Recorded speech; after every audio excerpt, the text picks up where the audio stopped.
So, hello everyone. It's the 15th of February 2019 and we have quite an interesting one today. It's Gemini moon, just the very high degrees of it, before it moves into very super sensitive Cancer moon, which is all about the mother and the family. And that takes you very nicely on to this, and it's Aquarius season. So, ancestral wisdom. We are your ancestors and we love you. We walked the earth many years before you. We ask at this poignant time to learn and grow. We ask you at this poignant time to learn and grow from our past experiences. You are our legacy, and we will keep on helping as we continue to evolve here in the spirit world. There's something quite interesting. I stopped a bit because spirit were telling me something, and it's like, you know how I got stuck and I had to read it again? It's like that's representative of having to go over things and going over the past before you can release it. So it's very interesting. And I was talking a lot about counselling yesterday to different people. It just kept coming through. And again, I am a counsellor and I'm a huge advocate for getting counselling, because I go to counselling too and find it really helpful. But it was just, I don't know, it seems to be a real collective theme going on right now. And again, I was saying to someone yesterday, counselling doesn't need to be actually going to an actual counsellor. It's like when you counsel somebody, you're listening to them. So it's just about basically allowing space to be, holding space for yourself, right? So basically just being still with yourself and noticing what's coming up, or being with, being in a safe space. Like that can be with friends, family, somebody that's going to listen to you and the deep stuff that's coming up for healing. But again, I'm a bit biased, and I would say that the best healing really, is going to take place with a counsellor, because they're not going to have all the opinions of the day that your friends and family would have. That's just my input. But yeah, there's a lot coming up about healing the past, and it's to do, I feel, with Chiron in the very last degrees, 29 degrees, the highest degree of Pisces. And like I just wrote on the channel version of this, if you like reading things, that's on Facebook. And I always put the link in the YouTube description there as well. But basically, Pisces is the last sign and Aries is the first. So when Chiron shifts into raw and real Aries, that will be dealing with a whole nother cycle of pain, because Chiron is our wounds. Let's be honest, it is our wounded healer.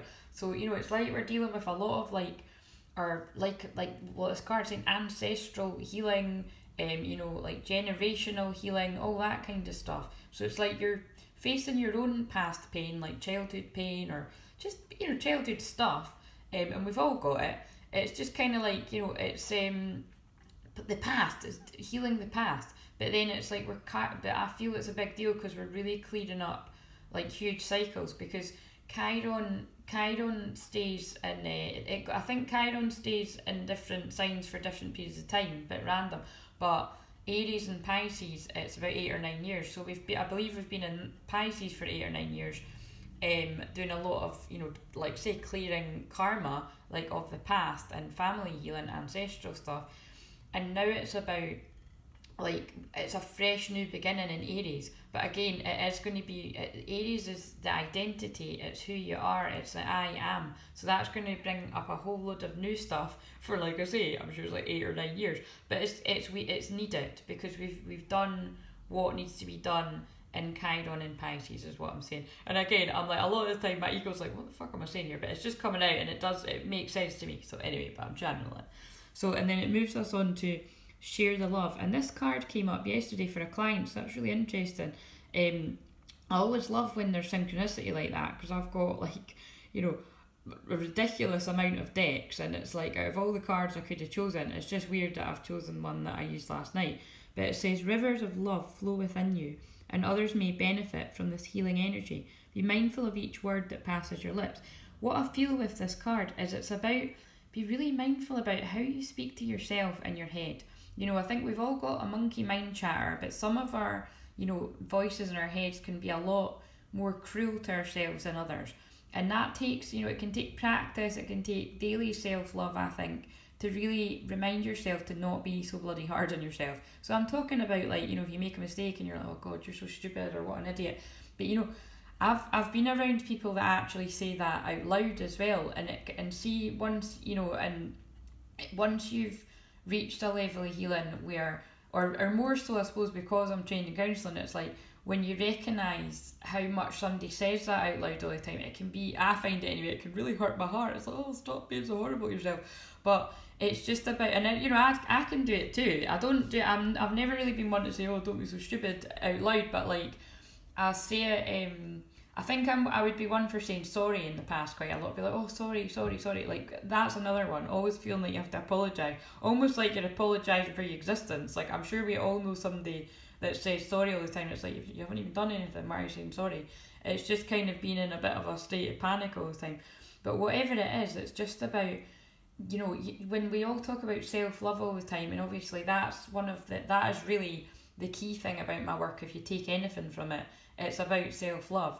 And it's just as a result of my work with helping women with their self-love, it always results in improving their existing relationship or manifesting the love of their life, really. It's literally written in my astrology to support and heal people with that. And it's heavy, but it's true.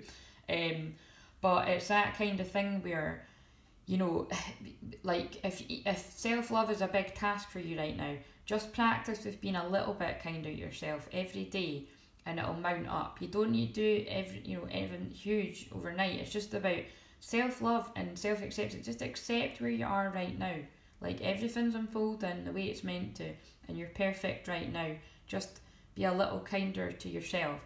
And in the process, when you can be kinder to yourself, that kindness oozes out of you and touches other people around you, and we all benefit from this healing energy, and that's nice. So I'll read this again. Rivers of love flow within you, and others may benefit from this healing energy.